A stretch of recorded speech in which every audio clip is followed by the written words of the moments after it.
자, 이런 가운데 국민의힘 전당대회 이야기로 계속 이어가겠습니다. 초반부터 분위기가 아주 뜨겁죠. 한동훈 후보 대세론에 다른 당권 주자들의 협공이 연일 이어지고 있습니다. 여당 내에서는 금기처럼 여겨져 왔던 바로 이게 등장했습니다. 배신의 정치라는 말입니다. 저는 대한민국 국민을 절대 배신하지 않을 겁니다.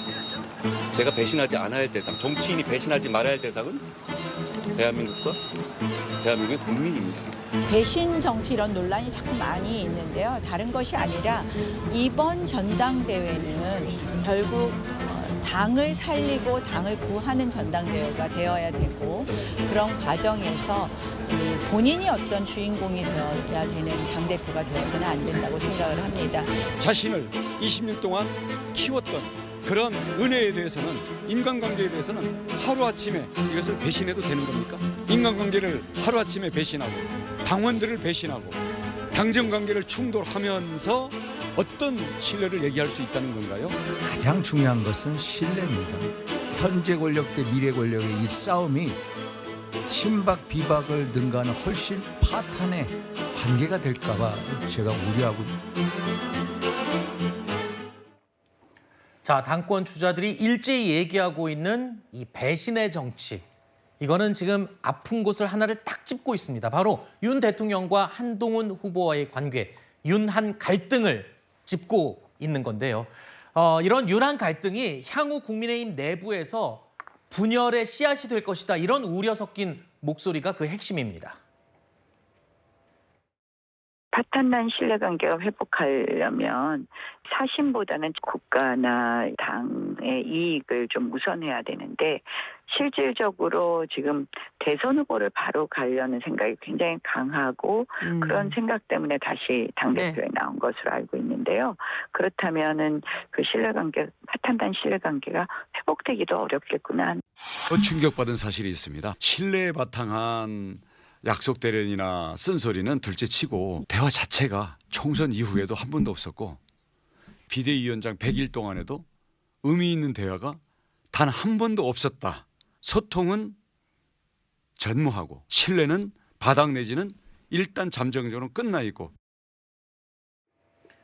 국민의힘 당권 경쟁이 여러분도 아시다시피 한동훈 대 반한동훈 구도로 계속 흘러가면서 결국에는 내부적으로 금기된 단어 배신의 정치. 글쎄요, 이 얘기는 한동안 못 들었던 이야기인데 이것까지 꺼냈습니다. 이게 어떻게 보면 보수 지지층들의 트라우마, 좀 떠올리기 싫은 기억을 다시 끄집어내는 그런 이유인 것 같은데 어떤 효과를 노린 건가요? 저는 이거 한동훈 캠프에서 가장 이제 가슴 아프게 받아들이는 부분이 아프게 받아들이는 부분이 저 배신 프레임이랑 강남 좌파 프레임인 것 같아요. 네. 이게 선거 전략상은 저는 바람직하지는 않지만 효과적일 거라고 봐요. 왜냐하면 지금 1강 2중 구도잖아요. 네. 그럼 추격하는 입장에서는 뭔가 협공을 해야 되는데 나경원 후보나 원희룡 후보라든지 윤상현 후보에서 하나로 해가지고 협동할 수 있는 부분이 바로 그 배신자 프레임이란 말이에요. 네. 물론 한동훈 후보 측에서는 억울할 수가 있어요. 나는 사람을 나는 사람에 충성하지는 않는다고 할 수는 있지만은 과거에 지금 유승민 의원이 배신자 프레임에 말렸을 때 그분도 처음에 시작은 증세 없는 복지 창조적 경제는 허구다라는 거였거든요. 그거야말로 노선 가지고 갈등을 했는데 결국은 배신자 프레임이 찍혀버렸단 말이에요. 그런 점에서 유승민 의원은 억울해요. 그리고 보수 정서 기조에는 말씀하신 것 같이 좌파라든지 배신자 이거는 임기도 절반도 안 지난 지금 정권과 멀어지고 무너지고 예전에 그 박근혜 대통령 탄핵 과정을 되풀이할 수 있는 후보가 배신자다 이런 정서가 깔려 있고 그것이 이번에 홍준표 시장이라든지 이철우 경기지사의 태도를 통해서 나타났거든요. 그래서 이런 점에 대해서는 한동훈 후보 캠프 쪽에서 좀 더 유연하게 대처를 했으면 좋은데 네. 지금 홍준표 시장은 원래 그런 사람이니까 안 만나. 이철우 지사 나 안 만난다 그랬으니까 안 만나. 대통령은 나 몸이 안 좋아서 안 만났어. 돼서 전화했으니까 됐어. 이런 식으로 나가면은 네. 쳐내는 정치밖에 안 돼서 네. 결국은 나중에 여론조사 얘기도 할 거지만은 어대한이 흔들린다는 얘기가 저는 이래서 나오는 거다 생각합니다. 알겠습니다. 대응에 대해서 잠깐 언급을 하셨는데 그렇다면 이렇게 집중 견제를 받고 있는 한동훈 후보는 이에 대해서 어떻게 대응을 하고 있을까요? 오늘 아침 라디오 방송에 출연해서요. 배신의 정치는 공포 마케팅이다라면서 정면으로 반박했습니다. 들어보시죠. 배신의 정치 얘기가 주말 사이에 좀 나왔어요. 2024년에 배신이란 말 많이 안 쓰잖아요. 세 분들은 입을 맞춘 듯이 시기도 정확하게 맞춰서 그러고 계신데 일종의 공포 마케팅을 하고 계신 겁니다. 공포 마케팅이요? 예. 이러니까 나중에 이게 뭘로 이어지고 뭐 탄핵까지 할 거다. 이런 식의 마케팅의 이 과정이거든요. 그런 단계까지 말씀하시는 분들도 많이 계시죠. 그런데 그런 일은 일어나지도 않고요. 그런 일은 제가 막을 겁니다. 그리고 제가 제일 잘 막을 수 있지 않겠습니까? 진짜 배신은 정권을 잃는 겁니다. 지는 겁니다. 정권을 잃지 않고 승리하기 위해서 뭐가 필요합니까? 변화가 필요합니다. 민심에 따르는 게 필요합니다.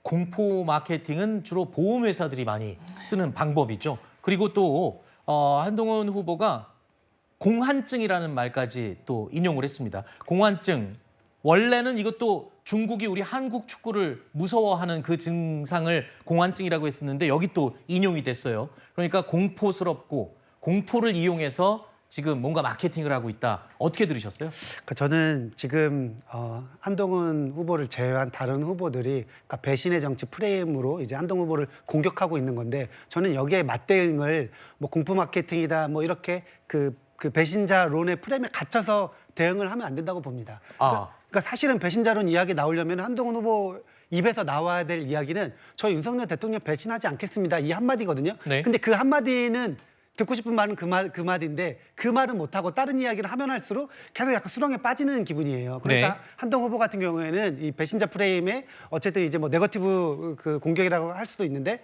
그것에 말리지 말고 본인의 이야기를 해야 된다. 저는 네. 줄곧 한동훈 후보가 뭐 그 총선 때 이야기했던 2조 심판론 있잖아요. 그러니까 이른바 이제 민주당 공격하는 그 방법을 지금 써야 된다. 지금 윤석열 대통령과 싸우겠다는 게 아니라 이재명 대통령 야당 조국과 싸우겠다는 이야기를 해야 지지층이 모인다. 그래서 저는 그 한동훈 후보의 전략이 이게 과연 적절한 이 대응 방식인가? 약간 거기에 대해서 의문이 있습니다. 네. 자, 배신의 정치는 공한증, 공포 마케팅이다라는 한동훈 후보의 반박이었죠. 자, 이 반박에 원희룡 후보는요. 자신의 경험치를 거론하면서 또다시 재반박을 이어갔습니다. 한 후보 쪽에서는 공한증이 퍼지고 있다. 처음부터 배신하려는 사람은 없죠. 근데 가다 보니 도저히 돌아올 수 없는 그런 상황이 돼서 할 수 없이 갈라서게 되는 거고 모두 배신자라고 규정을 하더라도 본인은 절대 배신이라고 인정하는 사람 없습니다. 예전에 보면 박근혜 당시 대통령 탄핵 즈음에 해서 당을 떠나신 이력이 있다 보니까 뭐 비슷하다 이렇게 좀 지적하시는 분들도 있는 것 같거든요. 그것을 경험했기 때문에 다시는 그러한 흑 역사를 우리는 반복해서는 안 된다. 이미 그 빨간불이 켜져 있는 길로 가면 분열과 탄핵과 배신의 길이 결국 종착점으로 기다리고 있다는 걸 알기 때문에 그 길로는 절대 가지 말라고 얘기하고 있는데 왜 경험자의 그 길을 가본 경험자의 길을 그것도 초보 운전자가 왜 그렇게 무시하고 가려 그럽니까?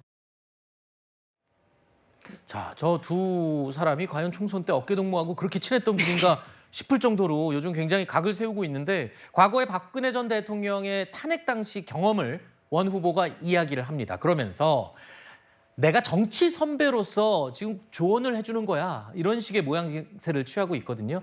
글쎄요, 한동훈 후보가 정치 초보란 점을 부각시키면서 이야기를 하고 있는 건데 효과적인 방법이 될까요? 설득력이 그렇게 높아 보이지 않습니다. 그 원희룡 후보가 뭐 자신의 경험 삼아서 이야기를 한다고 말씀을 하셨지만은 결국에는 들어보면은 본인이 배신의 정치를 이야기했던 것이 본인의 과거 행적과 모순된다는 거를 인정하는 셈이에요. 2016년에 대통령 탄핵에 찬성을 했고 본인은 바른정당에 만들어서 나갔다 오지 않았습니까? 그런 부분을 인정을 한 셈이고 그 다음에 지금 원희룡 후보의 저 인터뷰를 보면은 꼭 제가 이거 짚고 넘어가지 않을 수 없는 부분이 있어요. 뭐라고 얘기를 하냐면 탄핵과 배신의 길이 결국 종착점으로 있다라고 말씀을 하셨는데 네. 그러면 이 이야기는 마치 대통령에게 어떤 탄핵 사유가 있어서 탄핵이 될 수도 있다는 것처럼 들려요.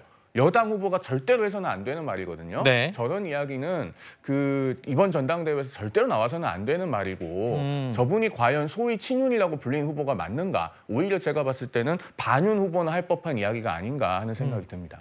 그래서 다들 많이 걱정하더라고요. 이게 너무 네거티브로 흐르다 보니까 이게 전당대회 흥행을 위한 어떤 요소로만 쫙 나왔다 들어가야 되는데 전당대회 끝나고 나서도 서로의 상처로 남을까 봐 혹여나 당내 분열의 어떤 불씨가 될까 우려하는 분들도 계세요. 손을 드셨는데 짧게 말씀드릴까요? 예. 근데 뭐 탄핵을 얘기를 했다고 그러는데 탄핵 얘기는 지금 민주당에서 먼저 나오고 있고 네. 어떤 특검에 대해서 판을 깐 거는 지금 한동훈 후보거든요. 거기서 무슨 뭐 제3자 조정안을 내기는 했지만은 국민 여론이 있으면 어쩔 수 없다 그런 얘기 나오면은 국민 여론이 높으면 다른 특검도 받을 수 있는 얘기고 유무죄를 떠나서 전국은 특검 전국으로 갈 수밖에 없는 거거든요. 네. 그렇기 때문에 뭐 원희룡 후보가 탄핵 얘기를 해가지고 반윤 후보가 아니냐 이런 얘기는 동의할 수 없습니다. 알겠습니다. 탄핵 얘기는 조금 이따 우리가 진짜 제대로 준비해놨으니까 그때 다시 해보도록 하고요.